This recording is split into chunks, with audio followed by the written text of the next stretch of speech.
Hello guys, welcome to the spray gunner. Painting എന്നത് science plus സ്കില്ലാണ്. പ്രധാനമായും നമുക്ക് 3 തരത്തിലുള്ള സ്പ്രേ ഗൺസ് ആണുള്ളത്: ഗ്രാവിറ്റി, സക്ഷൻ, കംപ്രഷൻ. ഇവ മൂന്നിനും ഗുണങ്ങളും ദോഷങ്ങളും ഉണ്ട്. അത് ഏതൊക്കെയെന്ന് നമുക്ക് നോക്കാം. ഗ്രാവിറ്റി സ്പ്രേ ഗൺ ഇപ്പോൾ ഒരുപാട് പേര് ഉപയോഗിക്കുന്ന സ്പ്രേ ഗൺ. പെയിന്റ് ഗണ്ണിന്റെ കപ്പ് മുകൾ ഭാഗത്ത് വരുന്നു. ഗ്രാവിറ്റേഷണൽ പവർ വഴി പെയിന്റ് ഗണ്ണിലേക്ക് എത്തുന്നു. ഇതാണ് ഗ്രാവിറ്റി സ്പ്രേ ഗൺ. ഗുണങ്ങൾ: പെയിന്റ് വേസ്റ്റേജ് കുറവ്, light weight, easy to control, finishing work, low air pressure. ദോഷങ്ങൾ: പെയിന്റ് കപ്പ് ചെറുതാണ്, കൂടുതൽ റീഫിൽ ചെയ്യേണ്ടി വരും. കണ്ണ് ഉയർത്തിപ്പിടിച്ച് പെയിന്റ് ചെയ്യുന്നത് കുറച്ച് ബുദ്ധിമുട്ടാണ്. പ്രധാന ഉപയോഗം base coat, clear coat. Next, suction spray gun.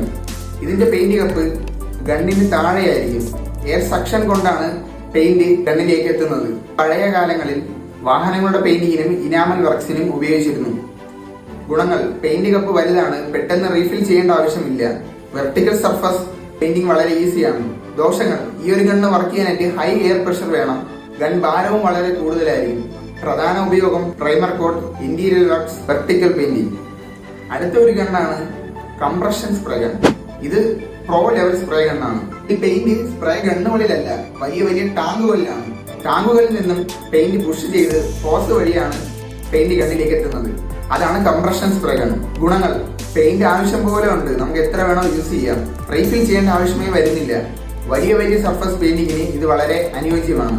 Truck, bus അല്ലെങ്കിൽ വലിയ വലിയ ഷിപ്പുകൾ അങ്ങനെയുള്ളതിലാണ് ഇത് കൂടുതലായി ഉപയോഗിക്കുന്നത്.